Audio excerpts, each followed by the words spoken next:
Por quê? Porque ele já falou, né? Um jurista aqui, o Adib, já deixou claro que fere a Constituição. Vai de encontro, é inconstitucional. O que o Lula disse é inconstitucional. E ele fez um juramento, quando ele se tornou presidente da República, de seguir a Constituição de 1988. Exato. Agora, a pergunta é: o que eu vou ver por parte da oposição? O que a oposição da direita vai fazer? Porque agora é a hora de fazer barulho. A gente viu o ministro do STF questionando o que o Lula falou. A gente viu a ministra do Planejamento do Lula questionando o que ele falou. Agora a gente acaba de escutar um jurista dizendo é inconstitucional. Cadê? O que a oposição vai fazer? Porque o Lula já falou isso quarta-feira. Já poderiam ter feito alguma coisa. Será que vai ser feito algo? E outra, dá pra acreditar nessa oposição que a gente tem hoje? Eu costumo dizer que eu acredito na oposição da Câmara dos Deputados.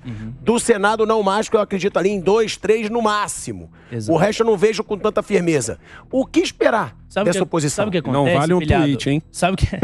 Não vale falar que eles vão fazer um tweet. Sabe o que acontece, Pilhado? Muitos deputados, senadores foram eleitos com o discurso de que eram de direita, eram conservadores, eram liberais. Mas por quê? Porque eles viram viabilidade eleitoral nesse discurso. Só que eles não eram de direita de fato. Eles eram pessoas que estavam se aproveitando desse discurso, dessa narrativa, mas agora nós estamos vendo o joio sendo separado do trigo. Nós estamos vendo quem realmente é fiel aos seus princípios e quem não é. E acontece que, infelizmente, a maioria do nosso Congresso, e eu falo aqui sem medo de errar, a maioria do nosso Congresso se acovarda, se vende por alguns trocados. Basta liberar uma emenda parlamentar e o camarada tá votando com o Lula. Deixa de criticar ou começa a criticar com mais leveza, com mais suavidade. E eu acho muito estranho, porque o Bolsonaro foi questionado por suposto abuso de poder político por ter usado a estrutura do Estado para questionar o sistema eleitoral. Mas Lula, quando ele faz um evento oficial, coloca o Maduro e chama de narrativa o que acontece na Venezuela, ele não tá usando o aparato público em prol de um benefício político próprio? Em prol da sua ideologia? Quando o Lula ele faz esse tipo de discurso, usando o aparato público, também não é abuso de poder político? E por que a crítica quando se tratava do Bolsonaro era uma e quando se trata do Lula é outra? Porque a crítica quando se tratava do Bolsonaro, ele não podia comer cachorro quente na rua. Virava matéria em todos os programas de televisão, todo mundo falando, criticando o absurdo. E o Lula... Ele não pôde, inclusive, falar na sua campanha eleitoral o que está bem claro agora. Exatamente. Que o Lula apoia ditaduras comunistas. E isso é absurdo, porque se houve abuso de poder político na eleição do Bolsonaro, o que parece que aconteceu foi exatamente o contrário. Ele ficou com uma situação desfavorável. A partir do momento que você tem uma realidade sobre o seu opositor e você não pode expor essa realidade, que ele era próximo de Nicolás Maduro, que ele era próximo de ditaduras, você tá em desvantagem no jogo político. Porque o Lula podia falar tudo. O Lula podia associar o Bolsonaro a regimes autoritários. O Lula podia criticar as condutas do Bolsonaro, mas o Bolsonaro não podia criticar o Lula plenamente. Então aí a gente via que as coisas não estavam equilibradas. O Bolsonaro, ele fez esse desabafo, inclusive. Ele diz, podiam me chamar de genocida, podiam falar tudo a meu respeito, mas eu não pude falar na campanha. Rubinho, o que a oposição pode fazer? E outra, vocês acreditam que a oposição vá fazer alguma coisa útil? Como disse aqui o Negão. Não quero ver só Twitter, só postagens. A gente sabe que tem muitos que postam e fazem. Mas o que eles podem fazer agora? Porque eu concordo com o Negão, não vai haver um impeachment do Lula. Não vai. A gente sabe, vendo toda essa estrutura do Brasil hoje, a gente sabe que não vai ter um impeachment do Lula. Agora, alguma coisa tem que acontecer diante desse absurdo que ele falou. Pô, eu concordo totalmente contigo e com o doutor. A questão é a seguinte, são 2 pontos. O primeiro, eu concordo com o Pavanato. Muita gente oportunista foi eleita com o discurso de direita, com o discurso de ser conservador, de ser próximo ao Bolsonaro. Chegou na Câmara dos Deputados, não sabe o que fazer como deputado, não sabe o que faz um deputado, muito menos sabe atuar como deputado. Então eu vejo uma oposição apática, uma oposição que está acovardada e que não sabe cumprir o principal papel, que é justamente se opor, que é se manifestar, que é utilizar da fala, da tribuna para criticar o governo, para expor o governo. Na Câmara eu ainda vejo essa oposição. De maneira muito tímida, perto da quantidade de parlamentares que em tese são de oposição. É um grupo ali de 15 que agem. Que pode representar contra o presidente, que pode processar na AGU, processar no Ministério Público Federal, entrar com ação, fazer um pouco do que aquele infeliz do Randolph fazia o tempo todo na gestão Bolsonaro. Tudo ele estava lá processando. Eu não vejo esse pessoal levando ao judiciário as demandas para tentar de alguma maneira provocar o judiciário a atuar contra o Lula. Rubinho, falta esse ativismo. Enfrentar uns caras que estão nessa há 60 anos. A questão é a seguinte, alguém tem que fazer. Tem esses parlamentares que foram eleitos com o discurso da direita, eles são opositores. Oposição vai apanhar, mas tem que dar pedrada, tem que brigar. A oposição, ela não vota, ela obstrui a votação. Ela trava a votação, ela faz requerimento. Chegou a roubar os papéis da mesa na votação de impeachment. Exatamente. Olha o nível da oposição. Olha o nível da oposição. O PT, a esquerda fazia oposição de verdade ao Bolsonaro. Tá faltando oposição de verdade ao Lula. Mas uma oposição inteligente. Uma oposição inteligente. E não vá contra tudo, vá contra as coisas ruins. E de um outro. Contra o governo Lula. Só tem coisa ruim. O que tem de bom no Lula? O fim do governo. Agora, a questão é a seguinte: falta isso, e de um outro lado, eu sinto que há um medo. Porque a gente vem de um ambiente onde parlamentares foram presos, parlamentares tiveram as redes sociais suspensas, parlamentares viram o Deltan ser cassado. E naturalmente isso coloca nos deputados que não perderam o mandato um medo de até onde eu posso ir, até onde eu posso criticar. Será que a minha imunidade para falar na tribuna vai ser garantida no STF? Caso eu me exceda contra o presidente da República, eu posso ser preso, posso ser cassado por isso, podem perseguir minha família. Eles sabem naturalmente que o Lula tem a PF atrelada a ele, eles perseguem opositores. Então, se de um lado eu vejo que alguns quadros foram eleitos com discurso oportunista, outros não sabem bem o que fazer por total inexperiência, nunca exerceram carreira política, nunca exerceram uma posição, talvez nem estudaram a fundo o que faz o mandato ao qual eles foram eleitos. Do outro, eu sinto que alguns até um pouco mais calejados tiraram um pouco o pé, porque sabem que uma guilhotina pode cantar no pescoço deles. Se fosse você, momento. Estaria fazendo o quê? Eu teria que brigar. Eu não consigo. A minha vida inteira é tumultuar o ambiente. Ué, eu te falo o que eu faria. Eu estaria processando, que é o que eu faço a vida inteira. Não, eu faria o seguinte: eu organizaria um grupo de 20. Tem 20 firmes, não digo no Senado. Senado longe disso. Na Câmara dos Deputados tem. A gente vê uma galera que vai pro combate. Até mais, eu vou citar aqui, alguns que já participaram até aqui. Um vai participar hoje, o Bibo Nunes. Você tem o Sanderson, você tem o Jordi, você tem o Eduardo Bolsonaro, você tem o Nicolas Ferreira, você tem o André Fernandes, você tem o Gayer, você tem o Ricardo Salles. Van Hatten. Você tem o Van Hatten. Já te citei 9 falando aqui e eu sei que tem mais. Desses que vão pro combate. Junta! Faz uma oposição organizada. Eles não dizem, vamos fazer uma obstrução geral? Obstrui, então. Olha o que o presidente acabou de falar. O presidente falou de uma democracia relativa num país que mata opositores. Num país onde a gente vê venezuelanos fugindo por causa da fome, por causa de morte a opositores, onde a sua maior rival acabou de se tornar inelegível por 15 anos, onde blindados atropelam as pessoas. Ou seja, eu acho que esse grupo que eu falei aqui, mais uns 5, mais uns 10, eles se organizam. Mas fazer um mutirão, não adianta cada um por si, vai lá no palanque e fala. Faz um grupo e tenta organizar alguma coisa que possa realmente bloquear esse governo, enquanto eles não tomarem uma certa vergonha na cara. Mas eu sinto que eles estão com medo do sistema judiciário, que é aí onde a porca torce o rabo. Porque a gente vê a própria aprovação do Zanin, ninguém falou contra. Pode ter falado lá antes, mas quando foi chegando perto, vendo que ele tomou corpo, todo mundo ficou com medo. Clima de medo. Por quê? Sabia que ele ia ser eleito. Ele vai ser julgado por ele, né? Os senadores serão julgados por ele, os deputados também. Então eu acho que há uma interferência tão grande do sistema judiciário nos outros poderes, e isso também balanceia muito a nossa democracia, e isso é que a gente tem que bater firme. Mas aí é que eu falo, Carol, se você foi escolhido pra ser um representante Concordo do povo, 100%. Não dá pra ter medo nessa hora. É covardia. Não dá Libera a cadeira. É covardia. Não dá pra ter medo. Porque você, é o que eu falo, tem que agir dentro da democracia. Concordo, a pilhada é muito fácil falar. Concordo. Não sou político por isso. Eu acho que é covardia mesmo. Já me chamaram, falaram, vai. Eu falo, não, porque eu sei que eu sou muito radical, eu vou me dar mal. É verdade, eu vou me dar mal. Agora, se tá lá, tem que fazer alguma coisa, Concordo, porque sempre. a esquerda fazia. É o que a gente fala, a esquerda fazia barulho. Eles incomodavam. Ninguém obrigou o camarada a se candidatar. É isso. Uma eleição. Ele escolheu. E, eu sinto que tem muitos ali que não tem medo. No Senado eu vejo um bando. No Senado eu falo. Tá duro. Eu falo, devo até... Tem, mas poucos. Poucos que botam a cara ali O que eu mais vi foi senador. Nossa, só faltava botar tapete vermelho na sabatina do Zanin. Passa, Zanin. Entendeu? Eu não digo. Agora, na Câmara, eu vejo. Eu vejo os caras que são do combate, eu vejo os caras que são novos. Que é essa geração que vem pra brigar. E aí é o que eu falo com o Negão. Com você, mas aí vão ter medo. Não dá pra ter medo nessa hora. Eu acho que falta justamente isso que você falou. Se organizar, e o que eu falei fazer uma oposição que vá realmente... Poxa, ver o que o cara tá falando. A gente colocou aqui, dá pra sair uns 3 pedidos de impeachment só do que a gente tá falando aqui. Se organizar e fazer um troço inteligente, entendeu? Que não tem não dá pra ser um por um. É o que eu falo, faz um motim. Isso, porque aí não vai ter como. Juntar. Como é que vão caçar 15 juntos? Porque quando fica nesse jogo de cada um vai fazer por si, aí realmente é muito vulnerável o mandato de um deputado. Aí a gente viu aí no por... caso do Deltan. Aí 1 a 1.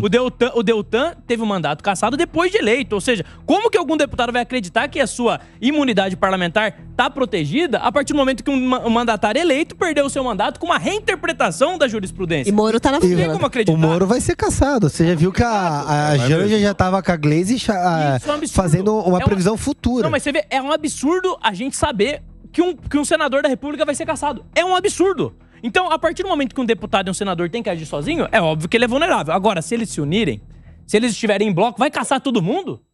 Vai caçar todos os senadores que estiverem unidos, todos os deputados, não tem como. Eu não quero colocar mais gasolina nessa fogueira aqui. Você bota o que você quiser. Aqui o debate rola solto. Eu quero dizer o seguinte. Primeiro, queria aproveitar, parabenizar o Zanin pela conquista lá do STF. E acho que ele é um cara ilibado, preparado e mereceu essa posição. E acho que vai fazer um cargo de muita responsabilidade, onde ele vai ter um papel muito importante. Mas isso já foi há muito tempo. Tu podia ter parabenizado o Zanin já há 2 semanas. Mas eu não tava aqui. Eu não tava aqui. Tá bom. A outra coisa que eu quero falar pro grupo aqui é o seguinte. Eu acho que talvez... Você viu como é difícil esse negócio de direita e esquerda, né? O Holiday falou, o Rubinho. Mas às vezes, você contou aí, você não conseguiu achar 12 pessoas pra defender a sua tese aí. Eu acho. A gente falou... Nós estamos falando, sabe de quanto? 503 mais 81. É muita gente, cara. Não, a gente acha. Você vê, a dificuldade... Você bota mais o Maurício do vôlei, vai, 10.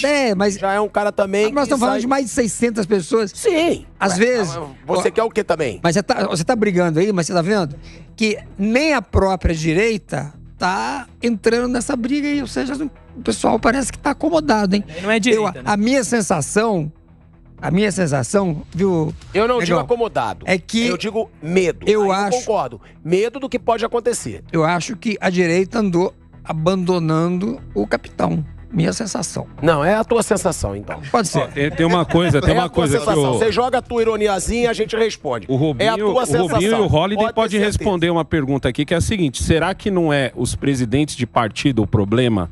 Será que não são eles que estão dando uma segurada nos próprios deputados? Porque a conversa com o Lula é direta. Eu vou ser otimista pelo seguinte, uma coisa é, se a gente comparar esta oposição com a oposição que o PT fazia ao Bolsonaro, tá devagar, não sei o quê, ok. Mas se a gente for comparar essa oposição com a oposição que o PSDB fazia ao governo Lula lá nos seus primeiros governos, ou a oposição que o Aécio liderou ao governo Dilma, quer dizer, é infinitamente melhor. Infinitamente melhor. Por quê? Porque a direita...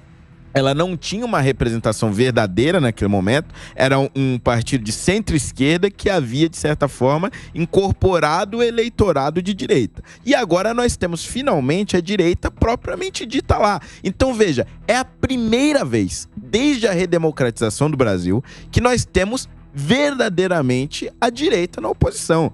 Então, por ser a primeira vez... leva tempo o parlamentar ele entender os mecanismos de oposição, leva tempo também porque o judiciário assumiu um protagonismo inédito, então você não sabe exatamente como parlamentar até onde você pode ir, até onde você não vai. Então, veja, dá para entender a impaciência nossa que estamos de fora do Congresso. Mas se a gente olhar o filme...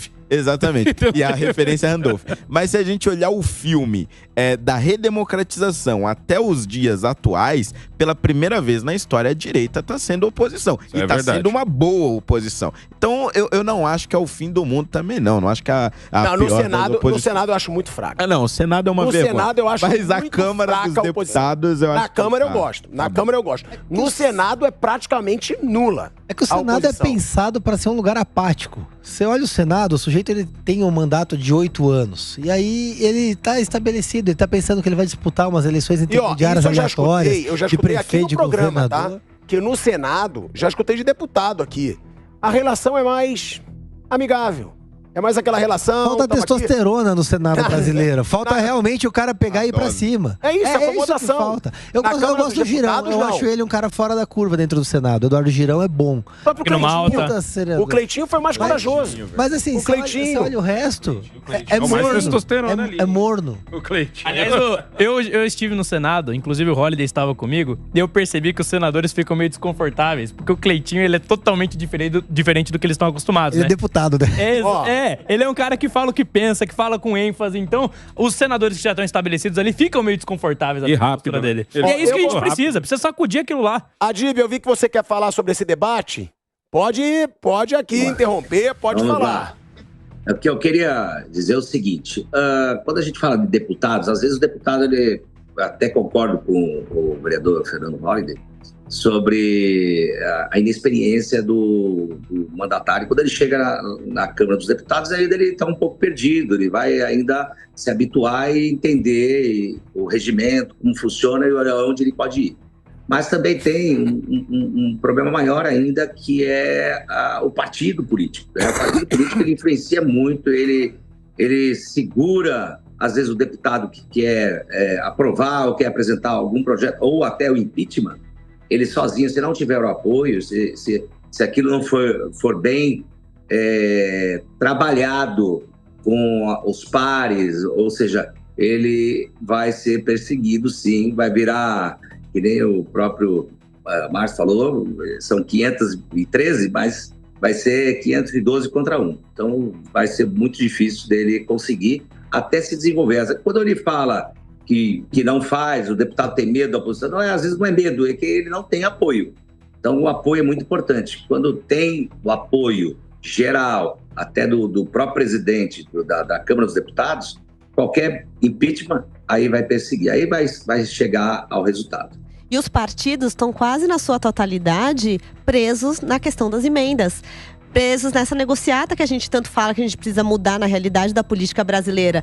Presos também nessa mudança de ministérios. Lembra que Lula fez 11 ministérios, 100 ministros que são ligados a algum partido. Ou seja, já deixou uma turma de 11 ministérios ali para usar de negociata na hora certa. Mas aí na hora de usar também dos bolsonaristas, o PL...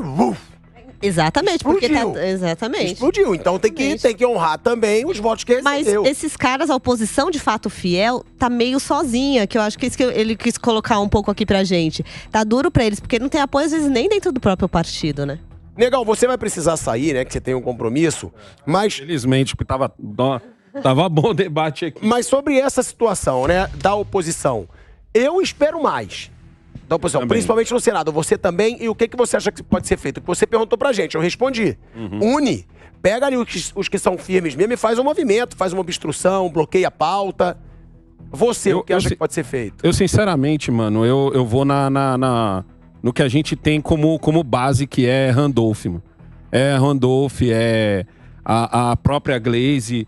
Querendo ou não, mano, tem que ser desse jeito. A não ser, obviamente, em pautas que façam bem ao Brasil. Mas como o próprio Felipe falou aqui, é difícil o Rubinho, desculpa, uma pauta que venha a fazer bem pro Brasil, porque a gente já tá vendo nesses 6 primeiros meses aí que quem tá sendo deixado de lado é justamente o Brasil. Eu espero que a nossa oposição faça isso, que ela se junte, que ela encha o saco, que ela vá lá, que ela trave pauta, que ela segure, que ela saia das redes sociais, continue nas redes sociais. Rede social tem a sua importância. É importante porque vocês não vão ter espaço nenhum, exceto pela Jovem Pan, nas mídias tradicionais.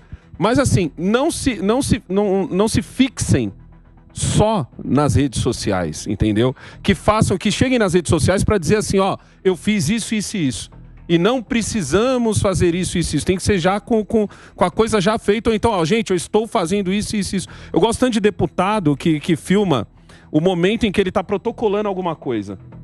Entendeu? Ele não chega e diz assim uma ideia, que ele tá, eu tive uma ideia, ou precisaríamos, ou não sei o que, sabe? Eu gosto do deputado que já tá lá no jeito já. Ó. O Sanderson faz muito Ele isso. tá mostrando o momento em que ele tá protocolando alguma coisa.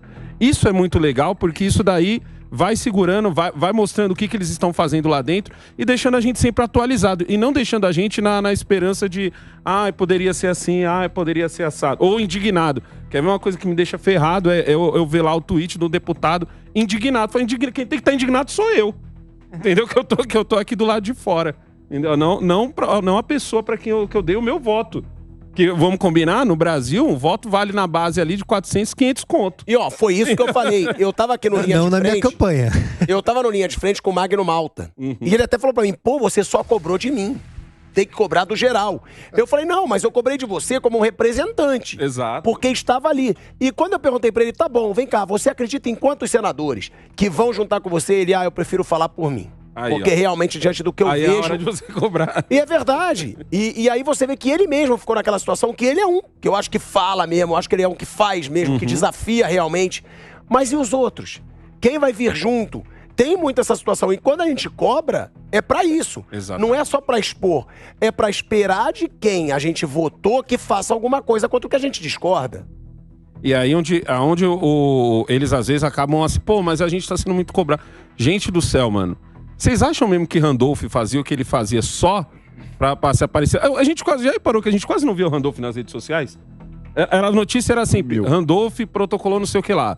Randolph, Alexandre... as notícias eram atreladas. Randolph, Alexandre de Moraes. Randolph, impeachment. Randolph, não sei o que lá. Randolph... É isso que eu quero ver agora.